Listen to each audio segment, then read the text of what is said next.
Model pembelajaran langsung atau biasa kita sebut sebagai direct learning merupakan salah satu dari macam-macam model pembelajaran.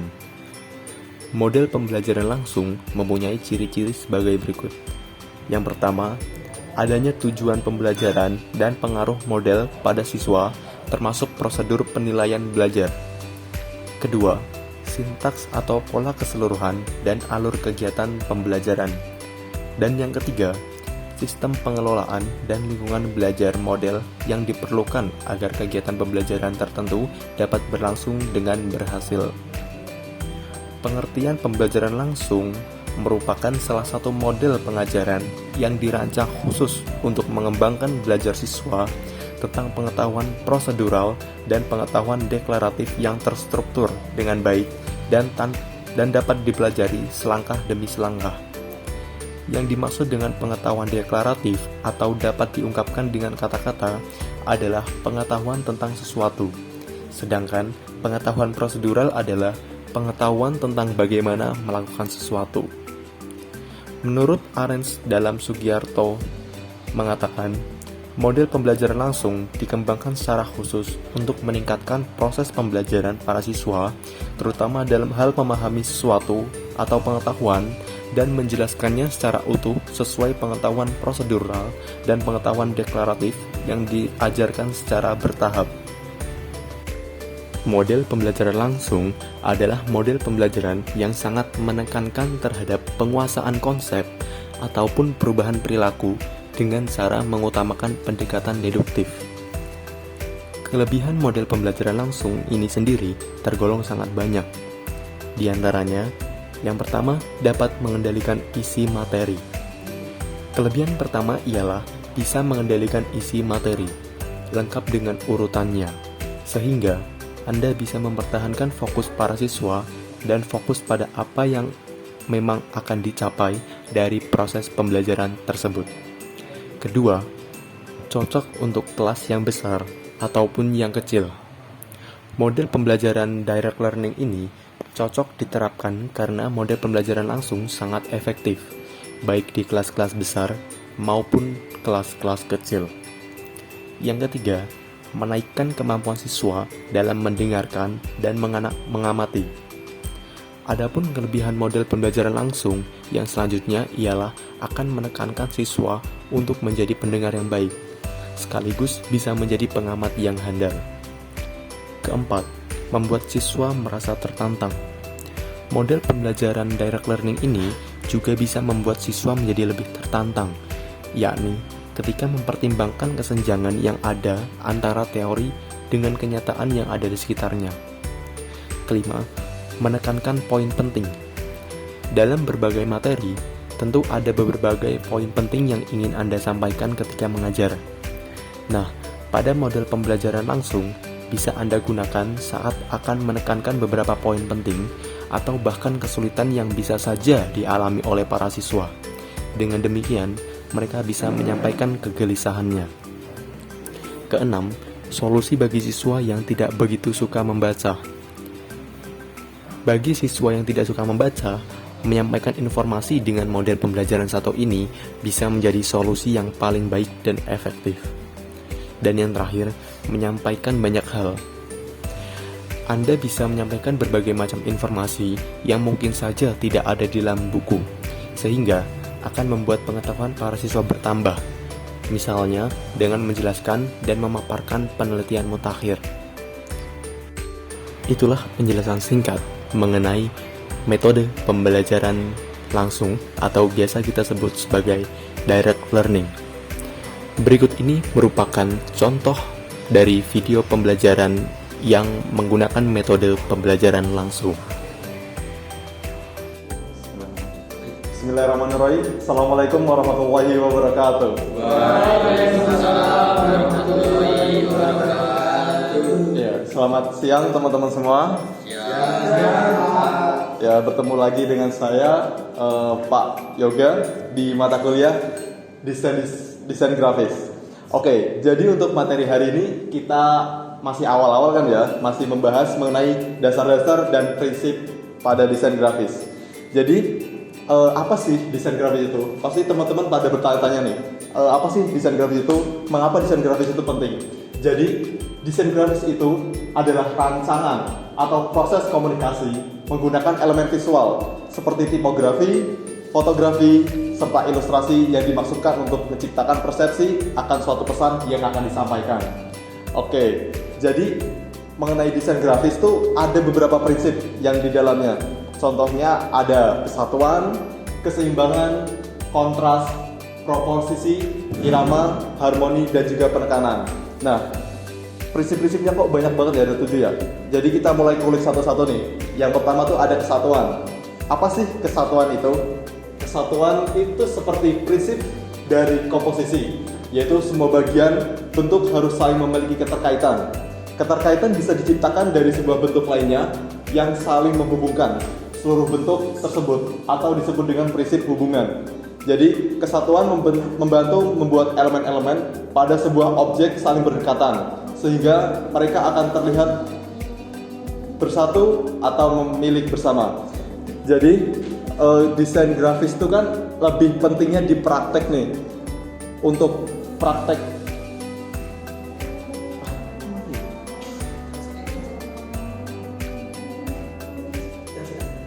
Oke.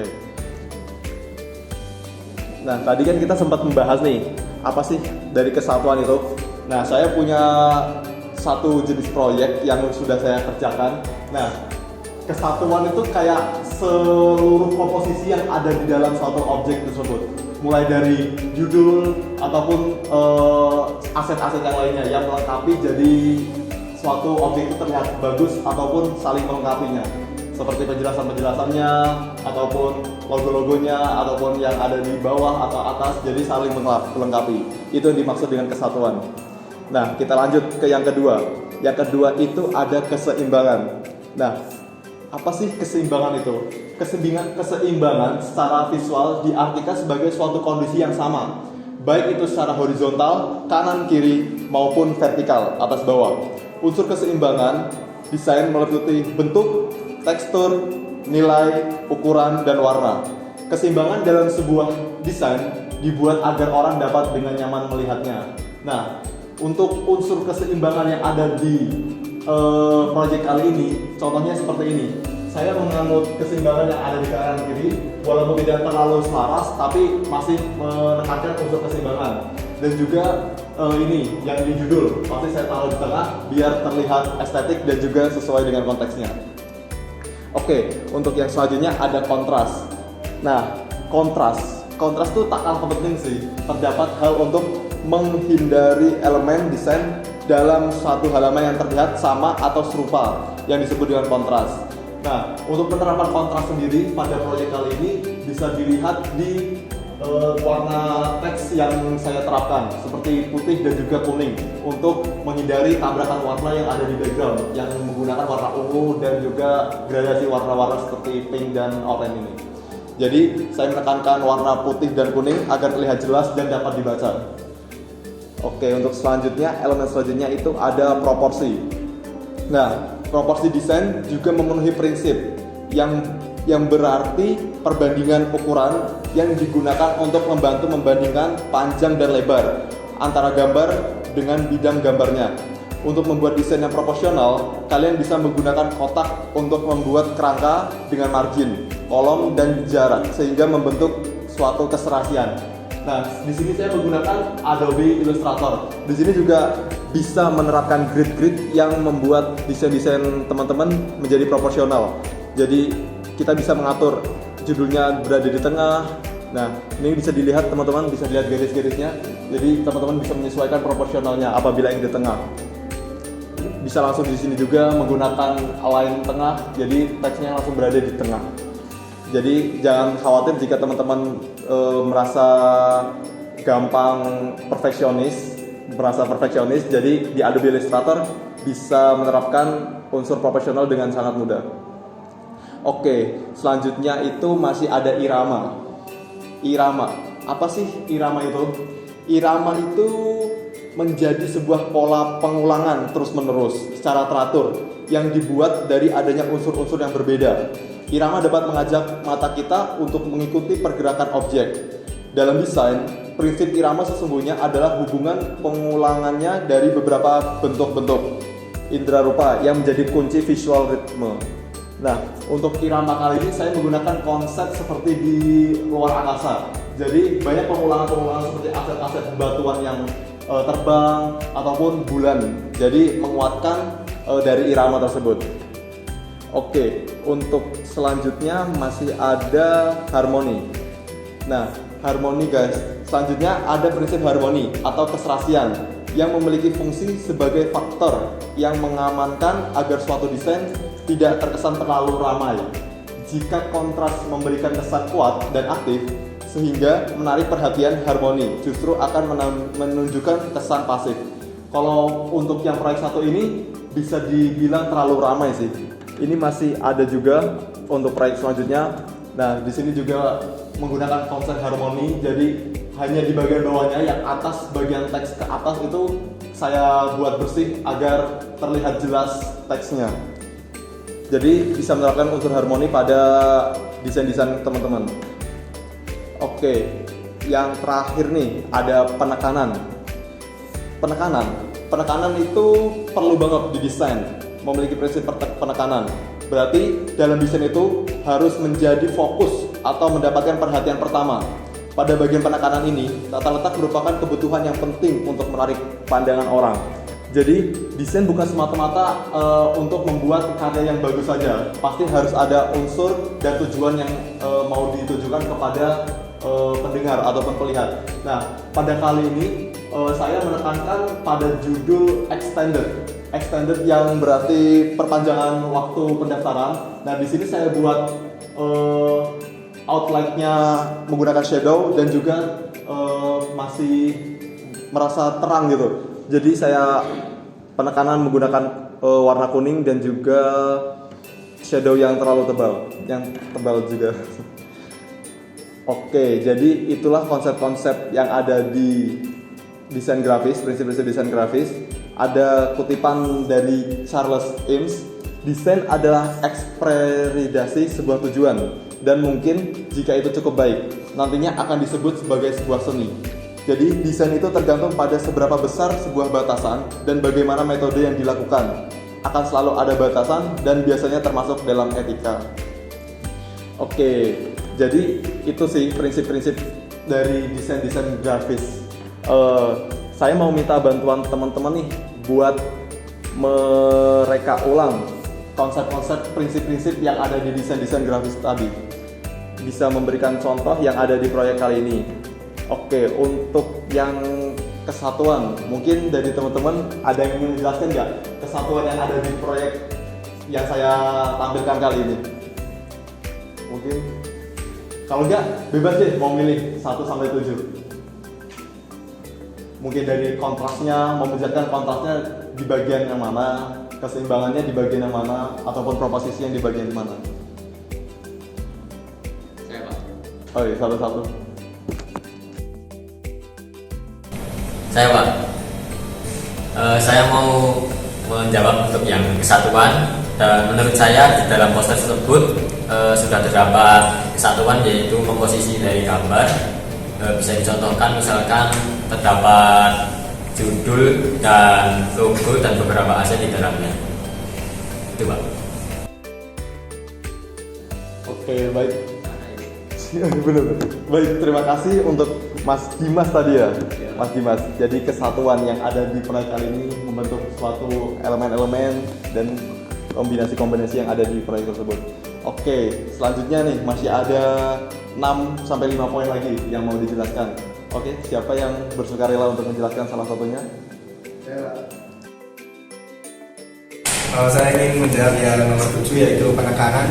Penekanan di sini maksudnya adalah poin penting yang akan disampaikan dalam sebuah desain. Dari desain tersebut ada yang ditekankan, yaitu open requirement, di mana tulisannya itu dibuat lebih tebal dan lebih besar daripada yang lain. Itu Pak. Oke, terima kasih banyak Mas Walid atas penjelasannya mengenai penekanan tadi ya. Oke, jadi masih ada 1, 2, 3, 4, 5 poin lagi nih yang harus dijelaskan teman-teman apabila mau menyampaikan pendapatnya. Irama show. Irama tuh pengulangan, pola, teratur. Jadi semisal kita menggunakan konsep abstrak, menggunakan pola irama abstrak-abstrak aja gitu. Oke, lo menjelaskan ini. Oke, jadi masih ada tadi beberapa konsep yang udah dijelaskan teman-teman. Masih ada sisa nih buat teman-teman yang ingin menjelaskan dan menyampaikan pendapatnya. Oh ya, boleh Mas Rado. Mungkin saya ingin menjelaskan yang poin ketiga itu kontras. Mungkin dalam hal kontras ini lebih banyak ke pemilihan warnanya. Misalnya itu ada kuning dan ada biru. Dia jadi tidak menyatu dan lebih berwarna dan lebih menekankan gradasi agar gambarnya lebih menarik untuk dilihat.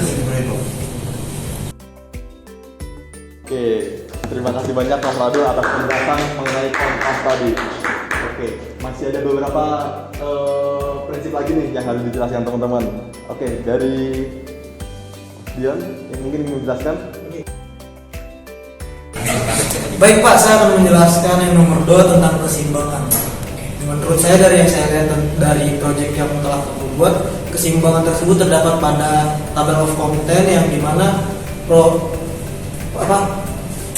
keseimbangan dimana panjang dan tingginya sama kanan kiri di dalam proyek Bapak tersebut. Terima kasih Mas Dion. Jadi keseimbangan tadi ya, table of content kiri kanannya tetap simetris sama. Oke, boleh. Terima kasih juga Mas Dion. Oke, mungkin dari Mas Dabil ataupun Mas Hanizar ingin menjelaskan.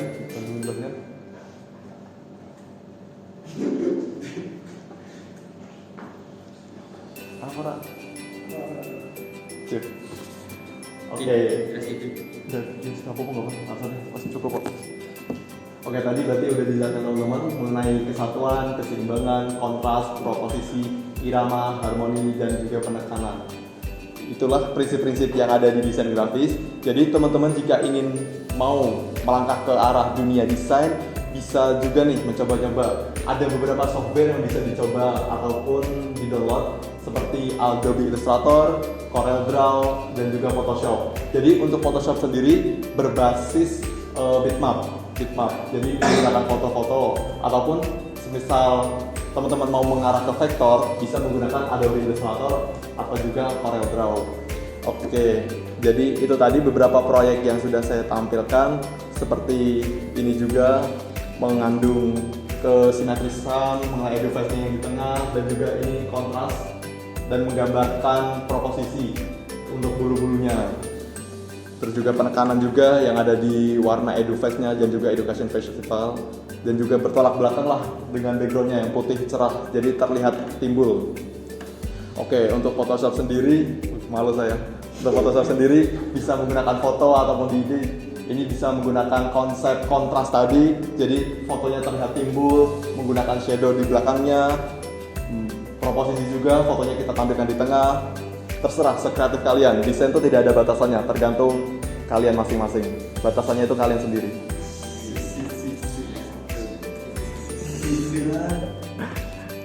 Kira menit sih? Maksudnya kurang kan? Iki takora, aneh sama takora. Kenapa? Kau sibil, takok sibil. Gak ngerti aku juga. Ini jelaskan. Saya iki piye? Buka piye? Iyo. Pirang menit ya? Karena ya coba. Oh iya. Pas 16 sih. 16. Oke, jadi begitulah mengenai prinsip-prinsip desain grafis. Ada 7 tadi. Apabila teman-teman semisal ada yang mau ditanyakan ataupun konsultasi mengenai desain-desainnya, bisa ditanyakan ke Bapak. Dan juga tadi mengingatkan mengenai proyek-proyeknya bisa mencoba sendiri menggunakan Adobe Illustrator apabila ingin berbasis vektor ataupun Photoshop apabila ingin berbasis bitmap. Mungkin saya cukupkan untuk pertemuan kali ini. Apabila ada kesalahan, mohon dimaafkan. Billahi taufiq wal hidayah. Wassalamualaikum warahmatullahi wabarakatuh.